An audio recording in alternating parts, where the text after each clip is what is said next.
안녕하세요. 자, 고등학교 수학 내신 정복 방법입니다. 자, 우리 예비 고1 친구들, 고등학교에서의 중학교와 고등학교의 차이점은 앞서 말씀드렸죠. 네, 그 내용을 한번 보셨다면 도대체 얘를 극복하기 위해서 고등학교 수학에서 우리가 목표로 한 내신 1등급 어떻게 도달해야 될까에 대해서 깊이 있는 생각을 하고 요 강의를 보시는 거 맞으시죠? 네. 자, 그러면 지금부터 고등학교 수학 어떻게 접목할까에 대해서 말씀드리도록 하겠습니다. 두 번째 시간입니다. 자, 공부의 첫걸음 당연히 계획부터 착실히 세워야 됩니다. 자, 우리한테 주어진 건 겨울방학. 지금 현재 중3 2학기일 수도 있습니다. 지금 현재 여러분이 고등학교 선행을 하는 경우도 많겠죠? 그러면 가장 중요한 건 계획입니다. 일정 기간 동안에 내가 어떻게 공부하고 이 고등학교 수학, 즉 고등수학 상하겠네요. 개정과정이니까. 자, 그런 것들을 어떻게 차근차근 일정 기간에 맞춰서 몇 번 끝내고, 우리 몇 번이라는 말씀 많이 하죠. 선생님 몇 번 했어요? 저 고등수학 한 3번 봤어요. 책은 뭐뭐 봤고 이렇게 말씀하죠. 그런 것들을 끝낼 수 있는 기간을 정해야 되고 그 기간만큼 정확하게 자기가 목표를 채우셔야겠죠. 네, 그래서 계획부터 정확하게 잡으시고요. 두 번째, 자신의 현 상태를 주관적인 요소 배제하시고요. 네, 최대한 객관적으로 자기 자신을 들여다볼 필요가 있습니다. 자기 자신을 먼저 알아야겠죠. 네. 자, 그래야지 공부 목표가 설정이 됩니다. 세 번째, 이 목표가 설정되면 교재를 선정해야겠죠. 여기까지가 되면 3박자가 맞아 떨어진 겁니다. 자, 현재 자기 자신의 현재 수준을 정확하게 보시고요. 나는 선행을 여기까지 하는 게 나한테 맞아. 나는 다지는 게 맞아. 선행은 좀 나중에 할래. 나는 깊이 있는 수학이 필요해. 자기는 내신 1등급이니까. 혹은 나는 수학 자신이 있으니까. 이런 경우도 있고요. 자기는 선행을 좀 많이 하는 게 좋아. 그럼 어디까지 할 것인가? 그리고 기간은 이런 것들을 차분하게 적고 교재가 선정되면 그 교재에 맞춰서 계획표를 짜시면 되겠죠.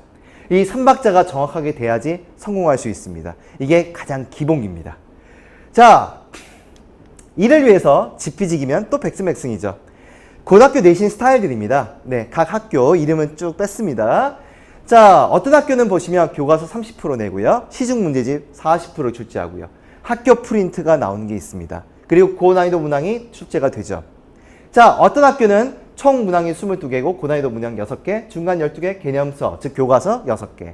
뭐 이런 식으로 출제되는 것들이 있습니다. 자세히 한번 보고 싶으시면 화면 잠시 멈추시고요. 한번 보세요. 보시면 어떤 학교는 올림푸스 개념서를 쓰는 경우나 올림푸스, 즉 EBS 교재를 쓰는 경우도 있고요. 자, 보통 대체적으로 교과서는 50% 안쪽입니다. 근데 참 재밌게도요. 나중에 고등학교 설명회를 가시게 될 거예요. 교과서만 열심히 하면 여러분 100점을 맞게 됩니다라는 이상한 소리들을 하시죠. 근데 시험은 그렇게 안 내시면서. 그쵸? 우리는 그 고등학교에 맞는, 즉 그 학교에 맞는 출제 유형들을 자세히 볼 필요가 있습니다. 이게 먼저죠.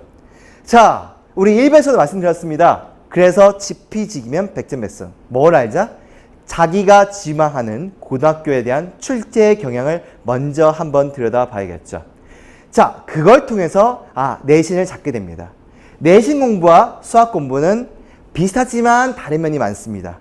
공통점은, 가장 중요한 핵심은, 자, 조금 이따 말씀드릴게요. 네, 이거 다음 내용에서 말씀드릴 내용이니까. 자, 아주 중요한 핵심 포인트가 있습니다. 그걸 잡고 가기 위해서 이런 경향을 먼저 보시라는 얘기죠. 자, 그럼 핵심 포인트가 무엇이냐? 자, 이렇게 우리가 목차를 잡고 3단계 학습을 하게 될 건데 가장 중요한 핵심 포인트는 이겁니다. 기출문제를 보자죠. 그게 핵심이에요. 다시 한번 뭘 하자고요? 기출문제를 보자죠. 우리 모든 내신 시험 문제부터 말씀드리겠습니다. 내신 시험 문제는 그 학교 선생님이 그 학년을 맡으신 분, 수학 선생님 3분이서 그분 3명이서 말하는 문제수, 즉 20개, 20개, 20개 혹은 30개, 30개, 30개를 출제하셔서 모아서 그 녀석들을 문항수에 맞춰서 출제하게 됐습니다. 그러면 출제자의 출제 경향이 많이 들어가 있죠. 근데 그분들이 학교에 처음 부임하신 분들이 낼까요? 그거 아닙니다, 여러분들. 그거 아니라고요. 그분들은 기본적으로 3년, 4년 근무하신 분들이에요. 그렇다면 그분이 출제한 기출문제가 있을까요? 없을까요? 당연히 있겠죠. 그렇다면 여러분들은 족보닷컴이나 혹은 우리 이투스, 홈피, 각종 수학선생님들 게시판을 통해서 그 기출문제들을 풀어볼 필요가 있습니다. 먼저 풀어본다면 자기가 수학선생님 어느 정도 했어야겠죠. 최소한 고등수학 3까지는 어느 정도 해야지 중간고사 범위를 풀어보든 기말고사 범위를 풀어보든 할 거 아닙니까? 그걸 통해서 이 학교 경험이 이렇네? 그걸 알고 문제집을 선택하시면 조금 더 효율적으로 우리가 고등학교 수학 유형풀은 중학교에 비해서 너무나 폭이 큽니다. 그 폭이 큰 것을 모든 유형서를 전복할 수는 없어요. 그래서 일정 부분 효율적으로 풀기 위한 문제집을 선택할 수 있게 되겠죠. 자, 수능으로 가봅시다. 수능으로 가보게 된다면 수능도 역시나 기출문제가 중요하죠. 그래야 기출 4를 풀게 되죠. 고등학교 3학년 혹은 2학년 그 언니 오빠들을 보세요. 어떻게 풀죠? 기출사를 풀게 되죠. 그 기출사를 통해서 자신이 이런 출제 경향을 띠고 있고 라는 걸 알고 그리고 대비책을 세워 나가게 되죠. 그래서 전체 출제 기출문제들을 보는 게 가장 중요한 첫 번째입니다. 어느 정도 약간의 선행을 했거나 약간의 공부를 했다면 그렇다는 거죠. 자, 그렇게 기출문제를 풀고 나서 해야 될 게 요 세 단계입니다. 개념 완성이에요. 자신의 공부 스타일에 맞게 한 권의 개념서를 제대로 선택하는 게 맞죠. 조금 더 개념을 충실하게 하고 싶다면 제 강의를 보셔야죠. 그쵸? 혹은 바이블을 보시든지요. 네, 책을 통해서 여러분이 정말 기초부터 탄탄하게 잡아드는 게 맞습니다. 자, 그리고 자기 스타일 맞는 문제집은 시중에 서점에 가시면 많습니다. 제 걸 보는 게 가장 좋긴 하지만 뭐 조금 더 장황한 설명으로 장황한 글 읽는 게 좋다 하시는 분은 셀파 괜찮습니다. 저는 나쁘지 않다고 봐요. 정석 좋습니다. 바이블 가장 좋죠. 네. 그리고 여러분들 중간에 뭐 개념 원리 같은 것도 좋습니다. 그렇지만 싫어하는 친구들도 있어요. 자기 취향에 맞는 문제집을 봐야지 끝까지 볼 수 있으니까. 자, 그리고 반복 학습, 그리고 계산력 훈련이 먼저입니다. 계산력 훈련과 강화에 초점 맞춘 공부를 먼저 1단계 하시고요. 두 번째, 이제 유형 문제집은 여러 개 하지 마시고요. 단 한 개만 제대로죠. 한 개만 제대로. 네. 그걸 통해서 반복 학습과 두 번째 2단계, 자신의 틀린 것을 오답 노트를 한번 만들어 보시는 게 가장 좋습니다. 오답 노트. 틀린 건 반드시 또 틀립니다. 여러분들. 두 번, 세 번 반복해 주셔야 돼요. 세 번째, 이제 수능 대비. 특히 여러분들 중3이죠? 뉴스 보셨죠? 네, 다릅니다. 내신 공부와 수능 공부와 좀 차이가 있네요, 이제. 그래서 특히나 중요해졌습니다. 시기별, 범위별 모의고사를 통해서 자신이 공부를 뭐 어디까지 했으면 그 범위에 맞는 모의고사를 풀어볼 필요가 있습니다. 조금 더 깊이 있는 사고력, 응용력을 기르기 위해서. 그리고 고등학교 시험 문제는 전부 다 모의고사에서 출제가 됩니다. 네. 이유는 저작권 때문에 그렇죠. 네. 자, 이 세 단계를 거쳤을 때 내신 1등급이 달성이 됩니다. 고등학교에서는. 자, 이제 자신의 현재 수준을 정확하게 객관적으로 볼 수 있게 됐다면, 볼 수 있는 좀 마음가짐을 가졌다면 이 내용을 보시면 도움이 될 겁니다. 첫 번째, 하위권 학생입니다. 자, 중학교 내신 70 이하는 다 하위권 맞습니다. 네, 까불지 마시고요. 하위권 맞습니다. 그 친구들이 고등학교 와서 보통 40점대와 60점대를 점검하고 있으니까요. 물론 거기서 수포자가 제일 많이 나옵니다. 다시 한번 중학교 70 이하는 그냥 하위권이세요. 네, 학교 난이도에서 약간 차이가 있겠지만 네. 자, 그 친구들은 다양한 문제를 접하기보다 대표적인 유형을 완벽하게 익힐 수 있도록 공부하는 게 중요합니다. 그리고 부족한 단계에서 응용 문제를 해결하는 조급함은 아무런 도움이 되지 않습니다. 그래서 조급함은 도움이 안 돼요. 어떤 친구는 옆에서 선행을 나 여기까지 오면 야, 쟤는 미적분까지 하고 있는데 나는 지금 고등상을 보지도 않는데 어떡하지? 후회만 해서는 답이 없죠. 달려가셔야겠죠? 네. 미적분을 하고 있는 친구와 나를 봤을 때 같은 출발선상에 있어요. 미적분까지 한 친구도 미적분 지금 내신 기출문제 좋았자 10점, 20점밖에 안 나와요. 네. 그런 거에 따라가지 마시고요. 자기 수준에 맞고 다지는 작업이 더 중요하다는 거죠. 그래서 고등상이죠, 이제. 고등상에 대한 완벽한 이해도, 그리고 대표 유형 반복 학습. 이게 훨씬 중요합니다. 그러면 선행이 저렇게 되는 친구에 비해서 난 그럼 내신 고등학교 상 이걸 완벽하게 전복할 때야. 어떤 문제가 와도 다 풀 수 있을 만큼. 이게 더 중요합니다. 그리고 기간은 깁니다, 여러분들. 조급하지 마십시오. 자, 우리한테 역전할 기회는 내신 1등급, 전교 1등. 와, 이게 아니고요. 이게 아닙니다. 전교 1등을 잡기 위한 혹은 따라가기 위한 수학 100점 맞기 위한 여러 가지 우리가 할 것은 조급함이 아니고 와, 이것도 아니고요. 이것도 아닙니다, 여러분들. 자, 나는 지금 이 과정을 전복해서 기간별로 하나씩 따라갈 테야. 스텝 바이 스텝이 더 중요하다는 얘기죠. 두 번째입니다.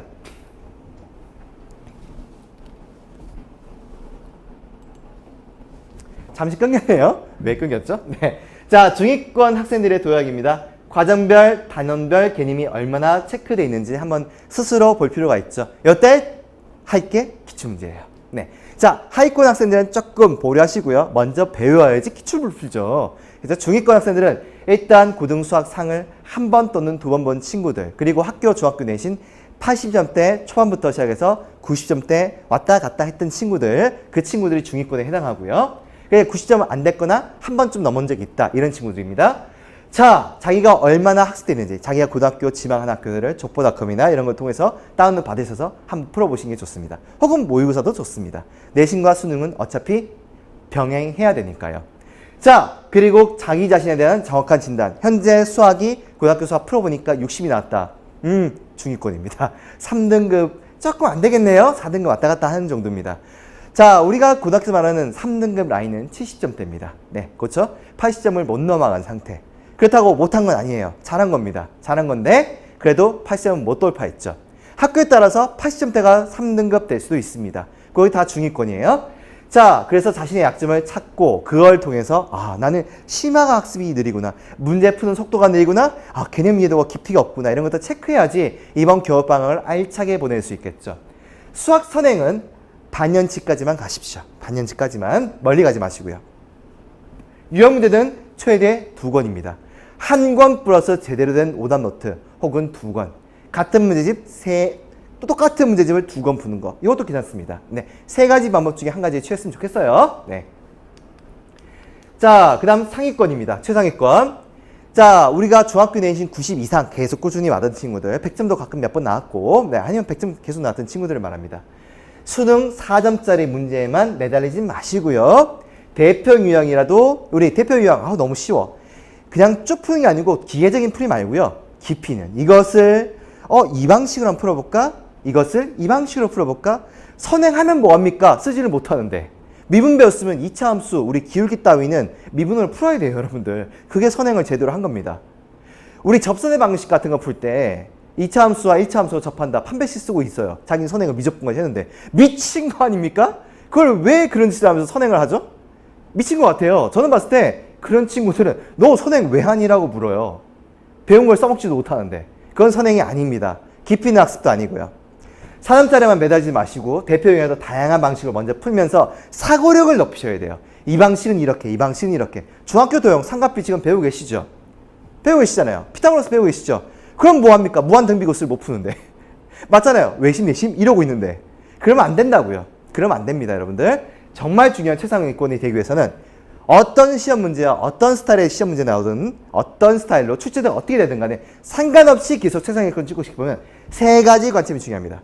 신속하게, 정확하게, 다양한 관점. 이 3가지가 제일 중요한 내용입니다. 이 3가지를 전복하셔야지 최상위권을 들을 수 있어요. 성적은 언제든 떨어질 수 있습니다, 여러분들. 머리로만 푸는 오류 범하지 마시고요. 자기가 중학교 때 90점이라서 고등학교까지 90점일 것 같죠? 택도 없는 얘기입니다. 택도 없는 얘기예요, 여러분들. 네. 그런 거, 자기 자만감, 이게 가장 최대의 적이니까 그것을 극복하는 게 맞죠. 자, 그럼 이번 시간 2부, 고등학교 내신 수학을 어떻게 잡느냐에 대해서 말씀드렸습니다. 자, 해답은 주어졌죠. 하위권 혹은 선행, 즉 고등수학상을 처음 한다. 이젠 자기 과정입니다. 고등수학상이 선행이 아니에요. 다음에 배울 거니까. 이 과정을 하고 있다면, 여러분 처음 배웠다면 계산력 강화와 내용을 깊이 있게 배우는 데 초점을 맞추시고요. 자, 한 번 정도 봤다면 기출문제가 제일 중요합니다. 해답은 기출문제예요. 내신도 기출문제, 수능도 기출문제입니다. 기출문제를 통해서 각종 모의고사도 마찬가지겠죠? 그걸 통해서 문제 푸는 역량을 좀 높이셔야 되고요. 깊이 있는 사고방식을 하는 게 고등학교 수학 접근 그리고 정복의 첩경입니다. 가장 빠른 지름길이에요. 자, 지금 제가 말씀드린 첩경이라는 단어조차 못 알아듣고 있으면 안 되죠? 고등학교 수학 국어 문제 비슷합니다. 그런 문장도 많이 납니다. 국어 지식도 늘리셔야 되고요. 네. 자, 그리고 각종 실생활에 활용되는 것도 풀이 넓게 나옵니다. 그걸 다 푼다고요? 불가능합니다, 여러분들. 깊이 있게. 어떤 문제가 나와도 대처 가능하게 다양한 관점을 푸는 게 정말 중요합니다. 아시겠죠? 이게 가장 중요한 비결입니다. 자, 그럼 3부에서 이제 말씀드린 내용, 우리가 내신 수학 어떻게 전복하는지 봤죠? 그럼 겨울방학을 어떻게 보내야 될지를 한번 보셔야겠죠. 그럼 3부에서 또 만나 뵙도록 하겠습니다. 수고 많으셨습니다.